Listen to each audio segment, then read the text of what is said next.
I always been a big. I mean, I even had a crush on Julie when she was on Rhoda, and it was a thrill to work with her on the Tracy Ullman show, and then to be her. It's funny, is like you have a crush on an actress, and you wind up being married to her on television, you know. And I just Julie is always a great. She's willing to try anything. She wants to so badly to make anything good, and she always engages actors. And she was never, you know, I used to always love rehearsing with Julie on. I remember with Tracy Ullman show, we rehearse. Julie would never get tired of rehearsing. Like I would run lines with her. I get tired before she would, and she just has a great work ethic, and she's just and also just a great gal, and really just fun to work with. And just it's been a pleasure working with her like all these years. Yeah, and easy to play my Homer off her, and it is. It's like it's been like a marriage, you know. It's lasted a lot longer than a lot of marriages. Nancy was like is always like, you know, she's very energetic, very enthusiastic about this show. She's always been, and I kind of, you know, she was the only one that, like I've said before, that actually had her chops doing animation. So I kind of got off of a little bit off of her of what to do in certain respects in terms of phrasing, how to phrase things, and how to make things crisp and clear and really defined, because animation needs to be, and and I'm still amazed.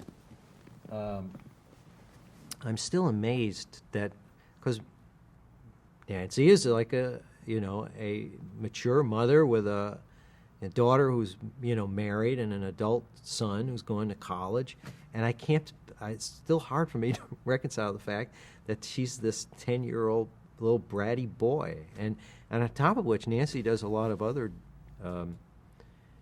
characters too. She does Ralph Wiggum, she does Nelson Muntz, which is another really couple of my favorite characters in the show, and also Kearney, one of the, you know, other bullies. Is this one character which the writers hate, but I love, is this character called Database, which is a real nerdy kid. That's one of the friends of, like, kind of like, there's a group of nerds who kind of hang out with Lisa or something.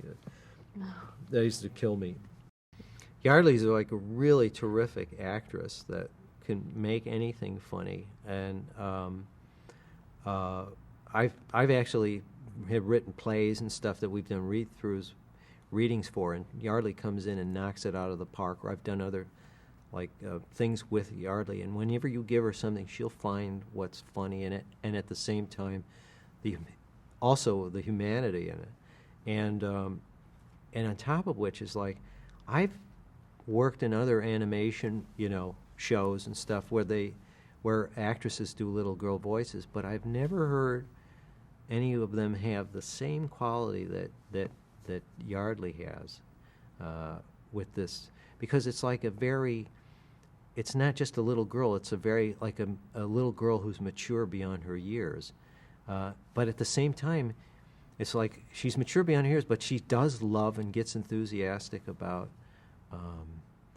kid things like Bart. She loves Itchy and Scratchy as much as Bart does. So Yardley, it's an amazing thing that Yardley is able to do all that, you know, with this one character. And again, she's an amazing comedic actress. Of course, people remember her from, might remember her from Herman's Head. She played Louise, I guess there was a receptionist in a number of the films that she's done. Hank, again, he's amazing. He's like very versatile actor who can do comedy, he can do drama, he can do voices. He's and it's not any, you know, mystery why he's had such a successful career, and also really he's just he's a very funny guy, and he also loves to improvise and play and we've done, you know, some stuff we've gone back and forth on that will make it into the show, and so it's you know, just it's been a pleasure working with everybody on the show. Harry's Harry's like one of the most brilliant satirists in the country, I think, and also his take on like news guys and stuff has really served the show well because his take on Dan Rather or just like Kent Brockman, he's brought a dimension to the show that really has opened it up because he can do takes on all kinds of media because he's such a student of all that. And then on top of that, he can still do like really funny, just everyday characters. And Harry does probably the most regular characters on the show. I'd say, like Hank does about 10, I do about 10, Nancy about 10. But Harry does probably anywhere 15 to 20 regular characters on the show.